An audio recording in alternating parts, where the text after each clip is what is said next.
This is my first like drone video. This is a review on my pandemic DIY build. So I was curious, like personally, if you could actually just build a drone out of pipes, and someone did it on YouTube. So I decided to do my own build, and I went a little bit overboard. So I ran down to Lowe's and I grabbed some irrigation hose pipe because it was flexible.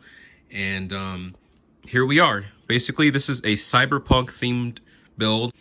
My lovely girlfriend purchased Cyberpunk for me as a pre-order, and I ended up playing that for my birthday. And I love the art design, so I kind of use that theme to build this drone. It's mainly Badlands, if you will. So you guys probably see that in this build.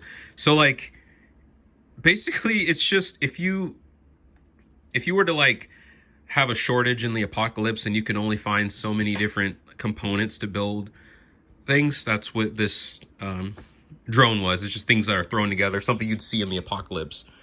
And it's super cool. It flies. So we'll go over some of the technical specs, and I'll tell you guys kind of what I did and the material I used.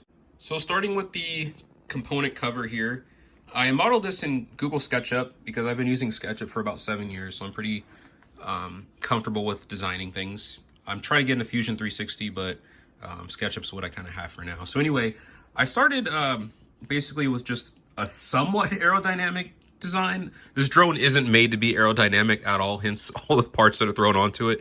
Again, it's supposed to be like a apocalypse type of build. So if you play, or if you've played Cyberpunk, I don't want to spoil it, but again, this is supposed to be like the Badlands type of stuff, having exposed cabling, tape and stuff kind of thrown together just to make it look like parts were just kind of scrapped and thrown on here, which essentially is what happened. So starting with this material here, again, this is what's called PETG. The material is a bit harder to print than PLA. Sorry guys, I think that's telling me the engines have been on too long. Let me unplug the battery here.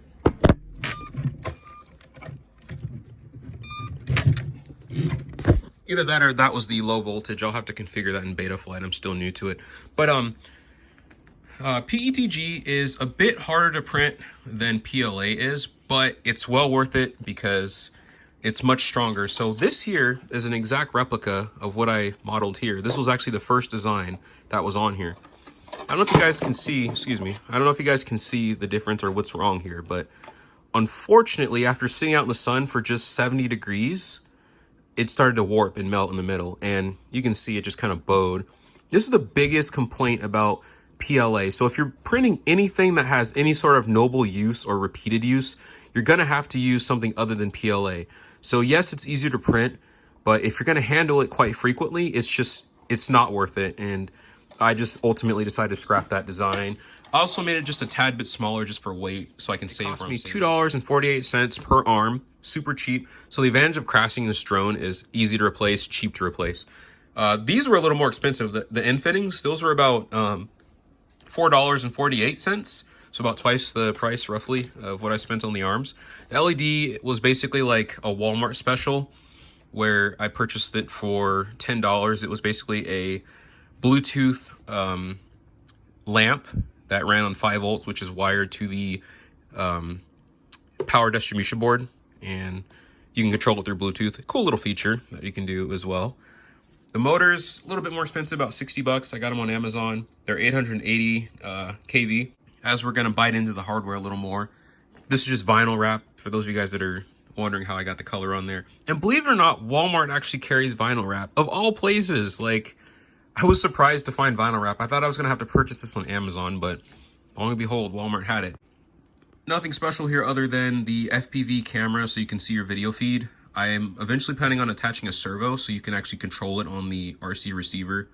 I'm just waiting on the VTX. It's coming from Banggood, so again, everything that's shipping from China is kind of delayed here. So whenever that decides to come, it took me a month to get this.